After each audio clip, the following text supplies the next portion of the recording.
आता आपल्या आवडत्या मालिकेचे संपूर्ण भाग मालिका प्रसारित झाल्यानंतर लगेचच पाहू शकता फक्त सन नेक्स्ट वर. भारतातील प्रेक्षकांसाठी मोफत सेवा. तू मला सोडून नाही जाणार. नाही जाणार मी तुला सोडून.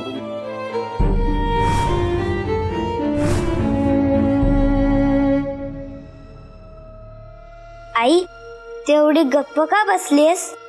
बाबाचं आणि मेरी आंटीचं नक्की काय नातं? बोल ना आई. तू झोप बरं, झोप. अरे तुम्ही दोघी जागे आहात अजून? काय का तुला तर खूप झोप आली होती ना, काय झालं?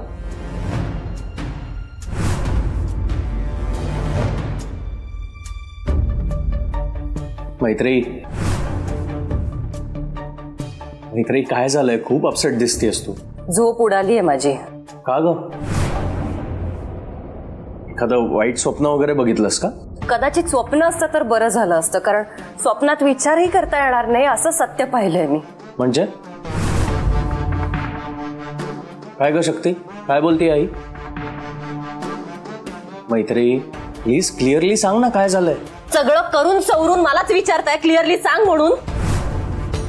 लाज कशी नाही वाटत? मी स्वतः बदललोय. मी पूर्वीसारखा राहिलो नाहीये. मी तुला आधी खूप त्रास दिला, पण आता पुन्हा कधीच त्रास देणार नाही. आणि काय, मी तुझ्या दादाची, तुझ्या आई बाबांची जागा घेईन. सगळ्या नुसता बाता. नाही मैत्री, तू नक्की का चिडलीस मला नाही कळते. आता नीट शांतपणे सांगशील का मी नक्की काय केलंय? फसवणूक केली तुम्ही माझी. विश्वासघात केलाय. मी तुमच्यावर विश्वास ठेवला होता. तुमचं वागणं बोलणं बघून मला वाटलं होतं की तुम्ही बदललात, पण कुत्र्याची शेपूट वाकडी ती वाकडीच. मैत्री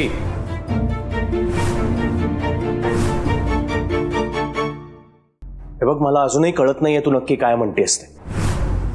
आणि प्लीज आपण जरा शांतपणे बसून बोल. प्लीज मला हात.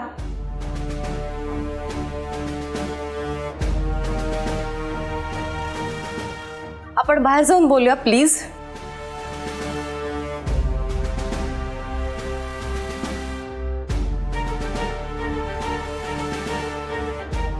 झोप शांतपणे.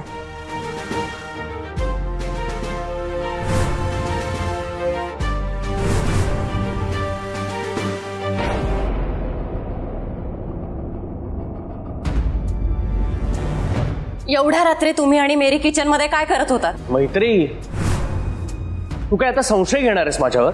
अगं मेरीला बरं वाटत नव्हतं, तिला अनइझी वाटत होतं. बहुतेक त्या औषधांमुळे असेल तिला. खोटं, साफ खोटं. मी माझ्या कानांनी ऐकलंय. ती म्हणत होती तुम्ही मला सोडून जाऊ नका म्हणून. अगं तिला शुद्ध नव्हती. ती काय बरळतीये तिचं तिला कळत नव्हतं. शुद्धीत तर मी नव्हते आजपर्यंत यश.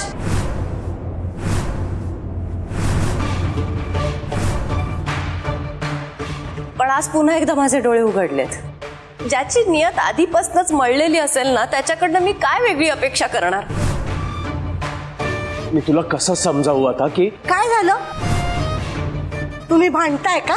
हो, तुमच्या मुलाने विश्वासघात केलाय माझा. घरात काम करायला मोलकरीण नाही, माझी सवत आणली आहे त्यांनी. काय? मैत्री जरा अति होत आहे आता. मी सांगतोय ना तुला, तुझा गैरसमज झालाय. तुला वाटतंय तसं काही झालं नाही. तुला विश्वास नसेल ना माझ्यावर, तर आता त्या मेरीला बोलव, तिला विचार.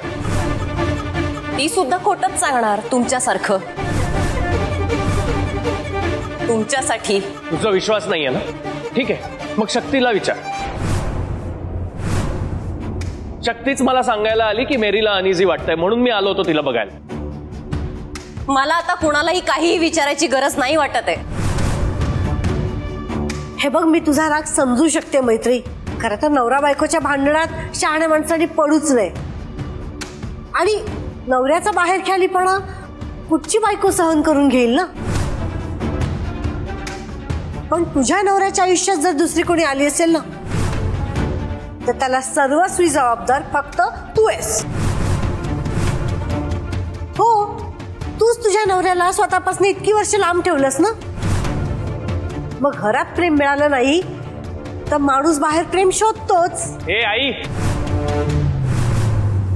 काही बरळू नकोस हा.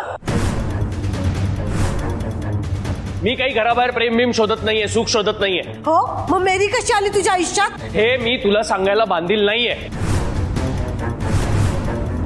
मैत्री, तू प्लीज हिच्या बोलण्याकडे अजिबात लक्ष देऊ नकोस. आगीत तेल ओतायचं काम करते ही. स्वतःचा संसार नाही करता आला व्यवस्थित, दुसऱ्यांना संसार कसा करायचा त्याचे धडे देतीये.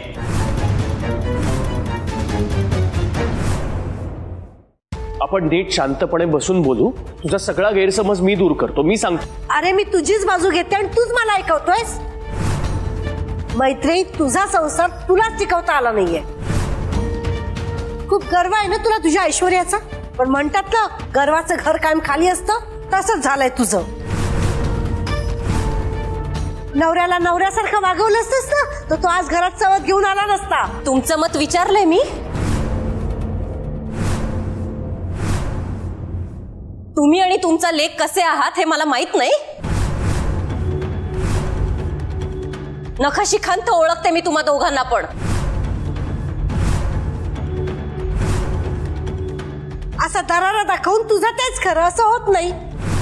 मान्य मान्य, यशनी तुझ्याशी प्रतारणा केली, पण ह्याला सर्वस्वी जबाबदार तू आणि तुझं हट्टी वागणं. आई शांत बस.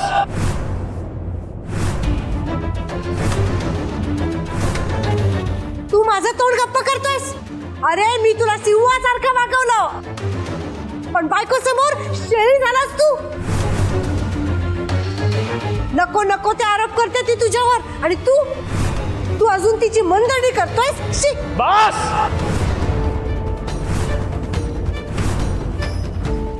आई बस, हे असं ढोंगी वागून आमच्यातले गैरसमज अजून वाढवू नकोस. माझी बायको आहे ना ती, तिच्या बरोबर कसं वागायचं कसं नाही ते मी ठरवीन. तू नको मला शिकवूस. तू प्लीज निघ आता इथून. तू मला इथून जायला सांगतोयस, पण त्यांनी सत्य बदलणार नाहीये. मैत्री जर तुझ्याशी नीट वागली असती ना तर त्या मेरीशी तुझी जवळीक वाढलीच नसती. बस बस. आई तू प्लीज आता लिमिट क्रॉस करू नकोस. मैत्री, अगं मेरी माझ्या खूप जवळच्या मित्राची बायको आहे. अगं बहिणीसारखी आहे ती मला. प्लीज नको. बहीण भावाच्या नात्याला कलंक लावू नका. जे आहे ते एक्सेप्ट करा. तुम्ही खरं तर मैत्रीच्या नात्यातही विश्वासघात केलाय. काय वाटलं असेल त्या मेरीच्या नवऱ्याला?